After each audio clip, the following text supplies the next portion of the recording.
everybody, and welcome to the first ever So Says Shernoff Survivor Series special. I'm saying that 5 times fast.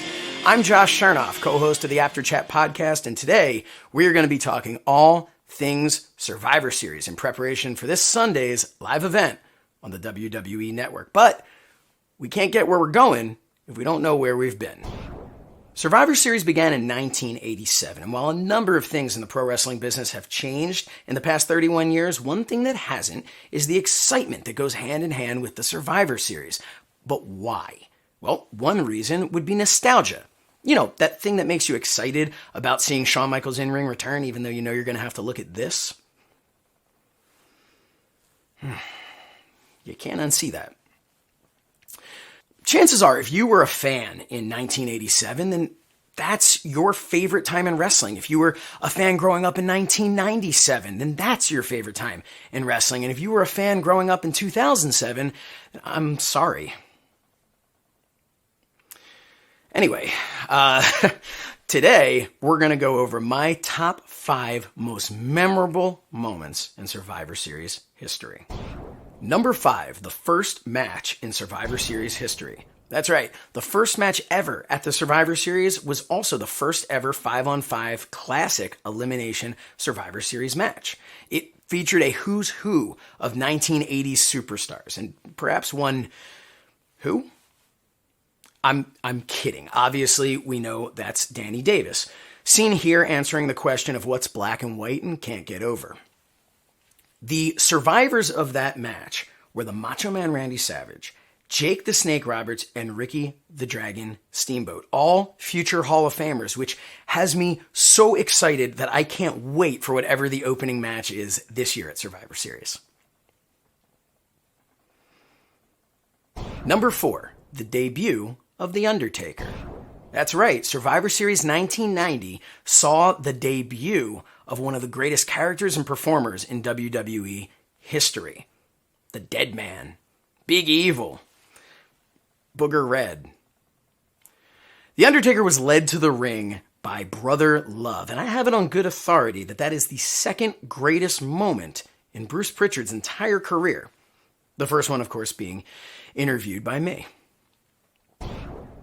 The Undertaker's debut marked a turning point in the company. A character like this had never been seen before, and some could argue that after the American Badass, a character like this was never seen again. This is a hybrid. This is not The Undertaker. This is a slow-moving American Badass with scary music. This is The Undertaker. This is The Undertaker. I will even give you this as The Undertaker. This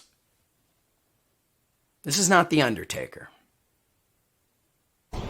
One of the biggest moments of this match has got to be the debut of the Tombstone Piledriver to poor Coco Beware, dropping him right down onto his head.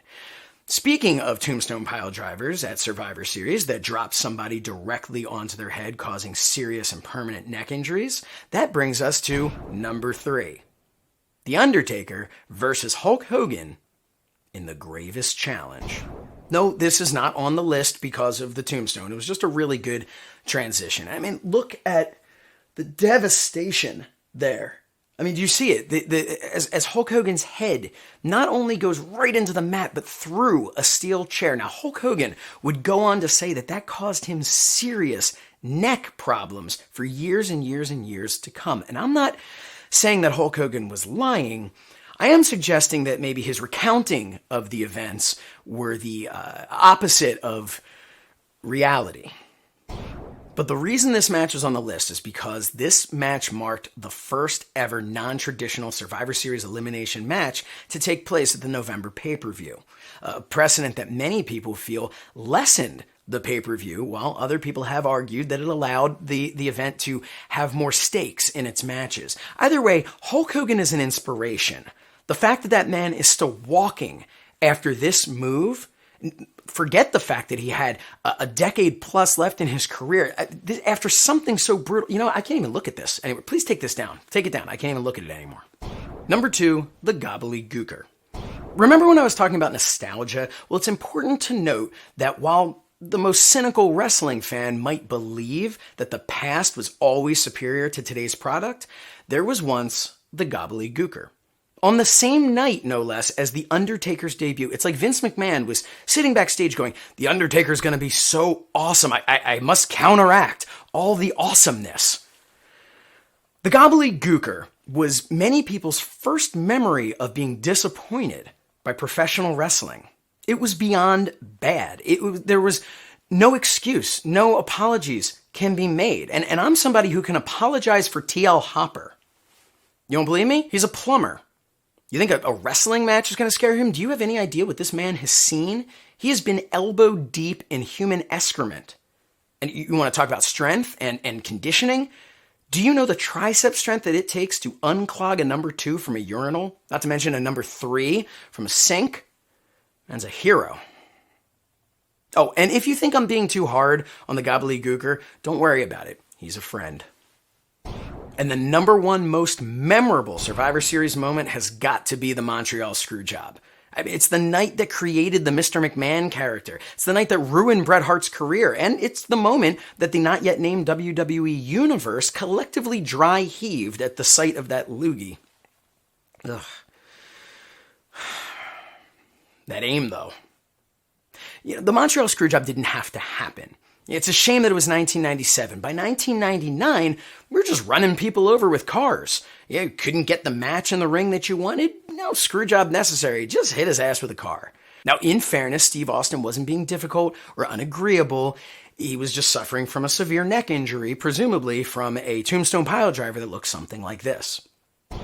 Whether you feel it had to happen or not, the Montreal Screwjob is definitely one of the most memorable moments in Survivor Series history. Honorable mention would have to go to the New York City Screwjob that happened to Shawn Michaels 5 years later in the form of his ring gear. So that trip down memory lane brings us to 2018 and this Sunday's Survivor Series. Up until this week, the build-up to Survivor Series had been kind of lackluster.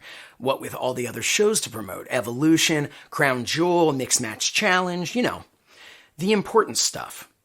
But this past week, the fire was turned up big time, way up, as Becky Lynch was smacked in the face, bled like it was 1999, and solidified herself as one of the biggest badasses in the WWE today. Unfortunately, the aforementioned smack in the face, well, it kind of changed a couple of things. We'll get to that in a second.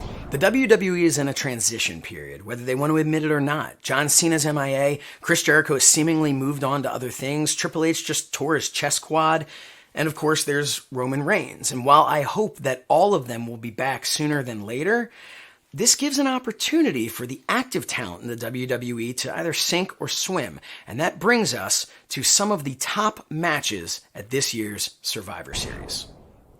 Brock Lesnar will compete against Daniel Bryan in a shocking turn of events. It's almost as though Vince McMahon was walking around backstage and stumbled across a program from last year's Survivor Series and said, oops. So AJ Styles is out, Daniel Bryan is in, and I'm actually okay with that. I'm also okay with this heel turn by Daniel Bryan. I think it's the kick in the pants that his career needed. Also, what better opportunity to make sure that he's healthy than to have Brock Lesnar drop him on his head with 15 German suplexes. It's a great way to make sure your brain's okay. Ronda Rousey versus Charlotte. Well, this is another one that changed, and while it might not be as good as what was originally planned, it's a change that unfortunately had to happen. Thanks, Nia. WWE announced on SmackDown, I'm about to hit you with some medical terms right now. Becky Lynch suffered a broken face, but she also suffered a concussion, and that's why she's not going to be able to compete. And Charlotte Flair is a fine substitute. Don't get me wrong, this match could be great. But what I'm looking forward to is when Becky Lynch is healed, and this match maybe even happening down the line at a WrestleMania. Becky Lynch versus Ronda Rousey. Nobody should sneeze at the idea of that even being the main event. Unless you're Becky Lynch, in your current condition, you should not be sneezing. You shouldn't even be thinking about sneezing. That could be bad. Becky versus Ronda with a 6-month build-up to WrestleMania could be fantastic. And there'd be no reason why they couldn't go on last. I mean, especially since it fits perfectly with the WWE's female evolution. No, that's not the right... No, that is backtracking a little bit. Oh, there, no, that's closer, at least. And okay, there we are, finally. Where was I? Oh, right. Seth Rollins versus Nakamura. Now, this should be a barn burner of a match, I guess. Honestly, I don't really know what that term means. Am I so excited? Like, this was so good, I have to go burn a barn down? I don't know. Regardless, Seth Rollins has really made a name for himself lately as somewhat of a showstopper. Nope, that's okay. Stop. Putting that up there. Not necessary. Really didn't need to see that twice. My point is that this match of Seth Rollins and Nakamura could elevate Nakamura back to where he really needs to be, as he has been floundering as of late. Also, on SmackDown during Nakamura's promo, we learned that he drinks Seth, so that should be fun to watch.